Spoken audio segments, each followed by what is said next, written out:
Have you ever wondered how rare PSA 10 Sword and Shield alt arts actually are? Well, today you're going to find out. I'm going to be doing a deep dive on the population. We're talking about the hardest to grade, the easiest to grade, the highest pop, the lowest pop. We're going into all the detail. For the purpose of this video, there are 75 alt arts, all the way from Battle Styles through to Silver Tempest, and including the Evolutions from the Evolution Premium Collection boxes, the Charizard from the Charizard UPCs, and the Arceus from the Arceus Figure Collection box. However, for this video, I won't be including the promos as part of the analysis, but I will be including a section for them on their own. So first off, some really high level figures. There are 150,000 PSA 10 graded alt arts of a total of 246,000. That's 246,000 alt arts that have been graded from Sword and Shield. So the PSA 10 rate on that is 61%. So overall, on average, for all those alt arts, there's 150,000 out of 246. That's a 61% rate. That's insane. Of the 10 most popular graded PSA 10 alt arts, there are 66,000. And of the least popular 10, there are only 5,000 graded in a PSA 10. Of all the alt art cards, the Umbreon VMAX from Evolving Skies, or the Moonbryon as some people call it, has over 10,000 PSA 10s. And the least graded cards are the Sandaconda from a Fusion Strike and the Conkeldurr from Pokemon Go, both coming in around just over 400 PSA 10s. So let's talk the hardest to grade alt art set. It is Lost Origin coming in at number 1. The easiest to grade set based on the population report currently is Battle Styles and Chilling Reign coming in at 66%. What's really interesting is Evolving Skies on average has a 63% hit rate on PSA 10s, but when you split out the V cards and the VMAX cards, the Vs are 56% hit rate and the VMAX cards are 75% hit rate on PSA 10s. So the likes of Umbreon, Rayquaza, Duraludon, Leafeon, Sylveon, all these cards have around a 75% gem mint 10 rate, really pushing out the VMAXs from the Vs in Evolving Skies. I thought that was a really interesting statistic. Let's talk about the most graded PSA 10s in Sword and Shield. So starting off at number 1, we have Umbreon VMAX at 10,420. Charizard V from Brilliant Stars at 8,129, Lugia V at 7,207, Rayquaza VMAX at 6,787, Sylveon VMAX at 6,068, Gengar VMAX at 5,251, Leafeon VMAX at 4,836, Espeon VMAX at 4,814, Glaceon VMAX at 4,689, and Dragonite V rounding up the top 10 at 4,215. Now, as I mentioned earlier, these top 10 make up 66,000 of all graded PSA 10s from Sword and Shield. Now, what's really interesting, and well, not that surprising either, is that there's 6 of the 10 from Evolving Skies in this, being one of the most, and arguably the best set of Sword and Shield Evolving Skies. And I think the other thing, besides just talking about 6 of the 10 being from Evolving Skies, is that these are really popular Pokemon. You know, these are like Gen 1 to 3, basically, of the original generation. These Pokemon hit the mark on that nostalgia. You know, you've got Leafeon, that one obviously outside the first 3 gens, so is Sylveon, but the evolutions in themselves are super strong Pokemon, and they have been forever and a day. There's, you know, Gengar, Dragonite, Rayquaza, Lugia, Charizard, just the top 3, like Umbreon, Charizard, Lugia. You think of those and you're just like, wow, like that is a really strong set of Pokemon together. And it's reflective of the grades and the population that we're seeing from these cards. And we're going to talk about the least graded PSA 10s from Sword and Shield. So you're going to see some really dynamic changes going from cards over 4,000 PSA 10s to basically 400 PSA 10s. So first off, we have Sandaconda from Fusion Strike coming in at 415 PSA 10s. Conkeldurr at 423. Urshifu VMAX number 168 from Battle Styles at 461. Ice Rider Calyrex V at 471. Hisuian Sneasler from Astral at 498. Urshifu V number 151 from at 554. Berserker from Lost Origin at 589 PSA 10s. Urshifu V again at 613. The Greedent at 620, and Rotom from Lost Origin again at 703. So I think there's 2 main factors as to why we have these set of Pokemon on this list of the least graded PSA 10 alt art. So I think the first thing is that obviously these are less popular Pokemon. They've been introduced in more recent generations of Pokemon. You've got Sandaconda, you've got Conkeldurr that was in Pokemon Go, you've got Berserker, which is new, you've got Greedent, which is quite a new Pokemon. And I think that overall popularity has less these Pokemon being graded less. But I think the second thing, and it's really key to take this into consideration, is the print quality of some of these sets, and as a result of some of these cards being on this list, I think Lost Origin as one, having Rotom and Berserker on there, was a really badly printed set.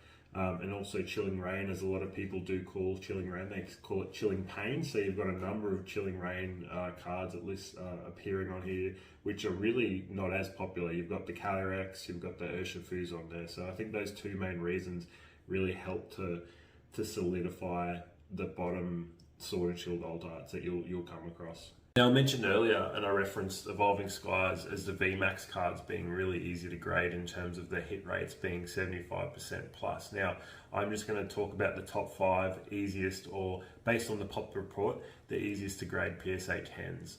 So, Ice Rider Calyrex VMAX from Chilling Reign, number 203, is a 77% hit rate on 10s. The Shadow Rider Calyrex VMAX, which is I think 205, comes in at 77%. Then we have Sylveon, Glaceon, Umbreon VMAX coming in at 76% and 75% respectively as the easiest to grade. So basically, you're guaranteed 3 out of 4 times that you'll get a PSA 10 from these cards if you're sending them to PSA. Now, the hardest to grade 10s. This one is also quite interesting.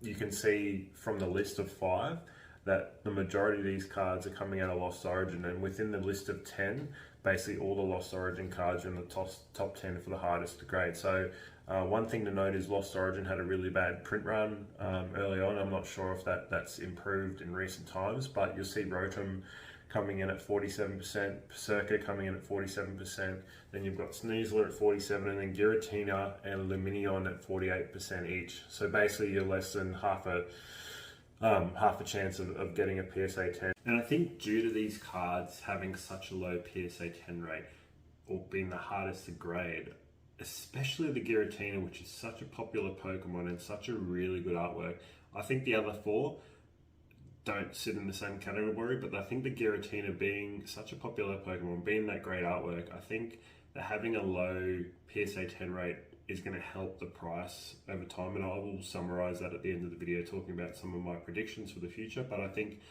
having such a bad print quality on Lost Origin will help the Giratina in the long run.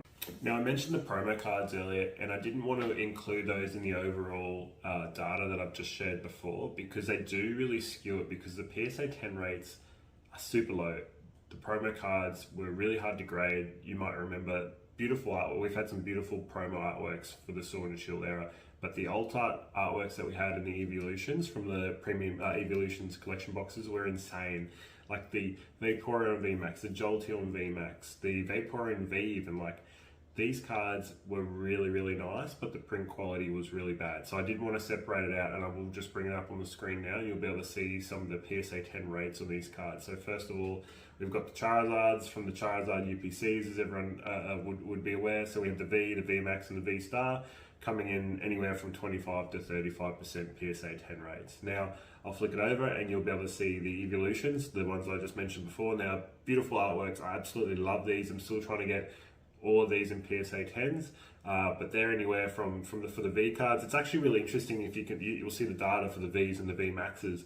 The Vs are like all around 22 to 24%, and then all the V Maxes around 41 to 44% or something like that. So it's really interesting to see how much more difficult the Vs are, and I think it's because of the borders as well. Like you don't really have to look at centering. You don't have to critique centering as much on the VMAX card, because the VMAX card doesn't actually have the top border usually, so you're not really comparing. And I find this a lot with the VMAX cards from Evolving Skies as a really good example to compare to. And I mentioned it before, was that the Vs are like a 56% hit rate, but the VMAXs are like 75%. So there is like this correlation with VMAX cards being easy to grade, and that's one really interesting thing I think I'm taking away from researching this and putting this video out there. But yeah, really interesting though. And then we just have the Arceus V coming in around 30% for a PSA 10. So I also still need to get one of those for my alt arts. I also just wanted to give my predictions for where I see Sword and Shield alt arts going forward, particularly in the PSA 10 space. So one of those things, I think we'll continue to see a steady climb in the population as people continue to open Sword and Shield products. It's one of the most printed errors I think ever now. You know, the Pokemon company have been printing 9 billion cards over the last couple of years now. And I think we'll see a correlation between product continuing to be open and the populations continuing to rise. Just before I made this video, I'd actually done and run the numbers last week. I was going to record it last week and I didn't, and I just went and rerun the numbers for this video. And some of the cards, like the PSA 10 rates, have increased like 30 to 60 cards just in a week in PSA 10. Like, it's crazy. Some cards, I think the only card that didn't move was a Honchkrow. That didn't move. There was no extra PSA 10s added, but every other card had like anywhere from 1 to like 60 to 80 PSA 10s added. It was crazy. I think like the Charizard or something had like an extra 80 cards added in PSA 10. So I think we're definitely going to see a continuation of the pop rising. I think more people will start collecting the set itself. I think there'll be more set collectors. I think due to the set registry being out there from PSA, people like myself are collecting it, and I think if the cards become cheaper because they'll be more graded, I think that'll bring more people in and people will look back and see this as like, we'll see these cards as like a time where a nostalgic time for people, particularly like me who came back in to Pokemon, will get very nostalgic for the alt arts, and they'll come back in and they'll probably we'll try to collect the whole set, particularly if the prices come down. My next one, and probably my third prediction, my final one, is that I believe Giratina will become the most expensive alt art in PSA 10. I think due to the condition that the cards came in raw from Lost Origin, I've mentioned in the video so far, is that the print quality was quite bad. I think that will outpace the Umbreon and become the most expensive PSA 10. I think currently it's kind of floating around 1,000, maybe 900 to 1,000, and the Umbreon is around 12 to 14, maybe $15,000 at the moment. This is in AUD, so I think there's a chance that the Giratina will become the most expensive alt art. I'm going to say that is going to happen in 2024. Fingers crossed. Let's come back to at the start of 2025 and see if I was right. Anyway, let me know what you thought of the video. If you did enjoy it, I'd love to hear your thoughts. What was surprising? Is there anything that you want to collect from the Sword and Shield alt art set? There's plenty out there, obviously, as you can see from the video. Thanks, guys, and I'll catch you all soon. Bye.